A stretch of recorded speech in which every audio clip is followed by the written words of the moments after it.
Hi, my name's Yehan and I'm a chemistry student at Cardiff University.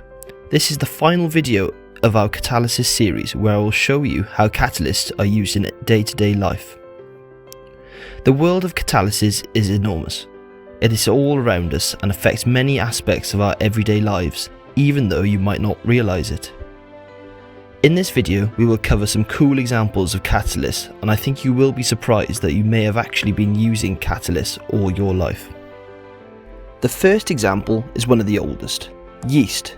It's been present in bread since 5000 BC when the Egyptians first used it. However, it was thought to be a miracle at the time, and it was not until around 1000 BC that it was purposefully cultivated and used in the baking of bread. Yeast is now a well-known and common bacterium that has enzymes, which are biological catalysts that can transform glucose, which is a sugar, into carbon dioxide. This is what causes bread to rise. Another example of a strange place catalysts are used are aeroplanes. Back in the day, a toxic gas called ozone, or O3, made people ill during early high altitude flights. Ozone is an essential part of the atmosphere, protecting us from the sun's intense ultraviolet radiation, but is also a very reactive gas which is produced by the reaction of pollution from cars, factories and aeroplanes with sunlight. Since the early days of flight, chemists have developed catalytic ozone converters, which is an example of a heterogeneous catalyst to improve this issue.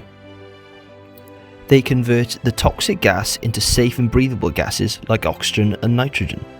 They are built into the cabin of the airplane and allow for longer and safer flights. You may also have heard about the holes developing in the ozone layer around the Earth due to the same dangerous gases being released from factories, cars and planes. Well, the same kind of devices are being used to fix these holes and save the planet from global warming. For our third example, we're going to consider catalysis as we step into the world of computer simulations. We're not talking about the simulations we see in video games though. Think bigger, much bigger. Chemists are now using supercomputers far more powerful than the regular computers we use to predict how catalysts will react in the real world. Many catalysts are made of precious and rare metals from our Earth's crust like gold and platinum, and simulating how they react under many different conditions is very useful because it saves millions of pounds in wasted materials.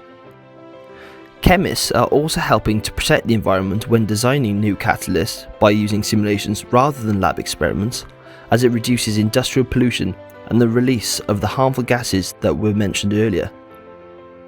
This also helps chemists to perform experiments with greater safety, as chemicals are tested virtually before the reaction happens in a lab. Are there any motorsport fans out there? Catalysts are becoming increasingly important in this and other sports. Currently, many racing cars are made of carbon fibre composites that are strong and expensive, but once they break, they are difficult to fix. But there is a team of chemists led by Dr. Wass at Cardiff University that are creating self-healing materials which could revolutionise how composites are used. By the way, Dr. Wass is a world-leading catalysis expert and is the director of the Cardiff Institute for Catalysis, which is a huge facility dedicated purely for researching and developing catalysts like these here in South Wales. The self-healing composites have resin catalysts and pockets of unreacted resin injected into the carbon fibre composites as they are made. This is an example of a homogeneous catalyst. When these pockets pop upon impact, causing a fracture, the catalyst reacts extremely quickly with the resin to close any cracks that form in the material.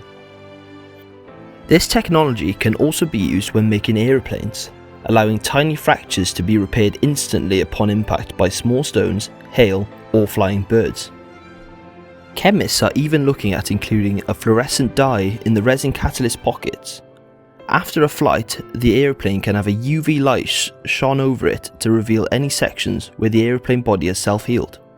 This allows ground crews to identify and fix damaged areas quickly. We all know water is a necessity of life. You cannot survive more than 3 days without it. However, many litres a day are wasted through grey water from kitchen appliances like sinks and washing machines. It is still relatively clean, but not safe enough to drink. Another team of researchers in the Cardiff Catalysis Institute, led by Dr. Jennifer Edwards, are designing a catalyst capable of cleaning this water and making it drinkable. It works by sending an electric current through the grey water in your plumbing. This splits the water molecules into hydrogen and oxygen. A heterogeneous catalyst made from gold is laid along the bed of the pipe, which then allows the hydrogen and oxygen atoms to recombine into another molecule called hydrogen peroxide.